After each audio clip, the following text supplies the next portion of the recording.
Olha só, existe um lugar no nosso planeta que é tão, mas tão formidável que os navios fazem de tudo para evitá-lo. Hoje a gente vai entender o porquê.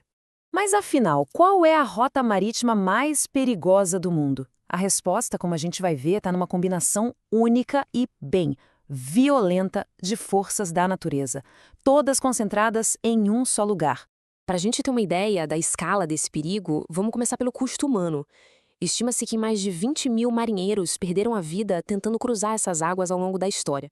20 mil. E não para por aí. Não foram só vidas. Mais de 800 navios também encontraram seu fim por ali, simplesmente engolidos pela fúria do mar. Esses números já dão uma boa dimensão do que estamos falando. E esse lugar temido, claro, tem um nome. É a Passagem de Drake. Basicamente, é a faixa de oceano que fica entre a América do Sul e a Antártica.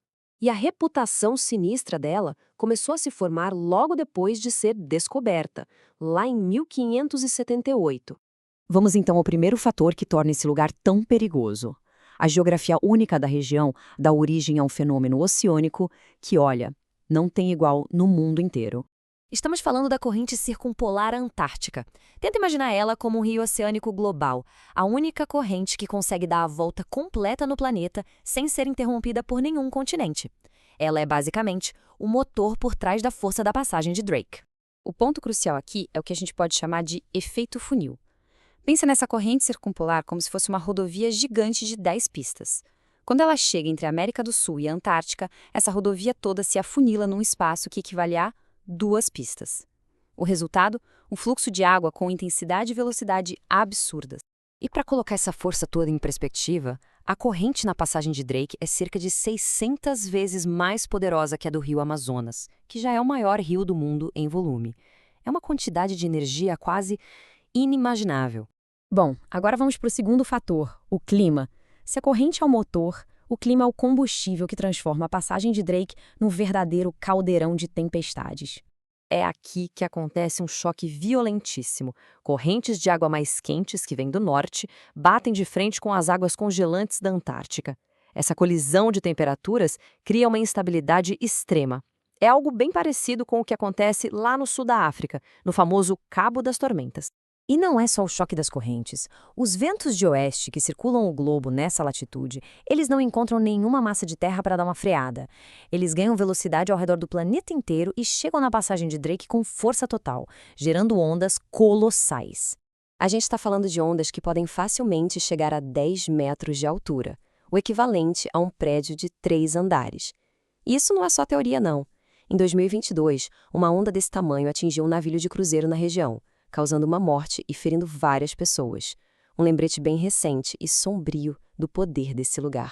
E se as correntes das tempestades já não fossem o suficiente, ainda tem um terceiro grande perigo que transforma a navegação por ali num verdadeiro campo minado: os icebergs. E essa ameaça do gelo não é coisa do passado, não. A passagem de Drake teve seu próprio drama em 2007, quando o navio de cruzeiro afundou depois de bater num iceberg. Felizmente, todos foram resgatados, mas o perigo continua. Recentemente, um iceberg gigante se quebrou, espalhando incontáveis fragmentos mortais bem no meio da rota. Certo. Agora vamos ver como toda essa combinação de perigos afeta a economia. Porque todo esse risco tem um preço. E para a América do Sul, esse preço é o isolamento. É que no transporte marítimo, tudo se resume a uma coisa: cálculo de risco. E o risco de cruzar a passagem de Drake é simplesmente alto demais. Isso torna a rota economicamente inviável para a maioria das operações de carga, que acabam sendo forçadas a procurar outros caminhos ou a pagar custos que são proibitivos. E soma-se a isso mais um problema: a tal da tirania da distância. O extremo sul da América do Sul está incrivelmente longe dos grandes centros comerciais do mundo. São mais de 9 mil quilômetros até a costa leste dos Estados Unidos, 12 mil até a Europa e 16 mil até a Ásia. São distâncias enormes que, combinadas com o perigo, desestimulam muito o comércio. Então, para resumir, a gente tem os 4 grandes culpados: o efeito funil da corrente, as tempestades violentas, a ameaça constante do gelo e, para fechar a conta, a distância enorme que isola a região. Isso tudo acaba nos deixando com uma reflexão. Mesmo hoje, com satélites, navios quebra-gelo, previsões do tempo super avançadas, Lugares como a passagem de Drake nos lembram que certas partes do nosso planeta continuam selvagens, indomáveis. O que isso diz sobre o nosso lugar no mundo natural, hein?